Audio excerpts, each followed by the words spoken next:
یکی از وسیله‌های خیلی پرکاربرد در آزمایشگاه آندرولوژی دستگاه سمپلر هست. این وسیله هستش که ما برای برداشت نمونه‌مون و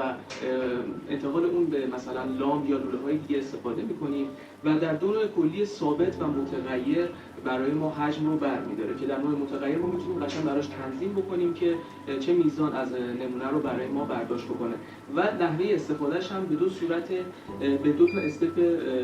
کلی هست که تا استپ اول ما نمونه رو برمی‌داریم و از استپ دوم نمونه رو تخلیه می‌کنیم و میخوام که هر نمونه‌ای رو که برداشته رو برای ما خالی بکنه. الان همکار من یکی از سمپلرهایی که اینجا هست رو کار کردنش رو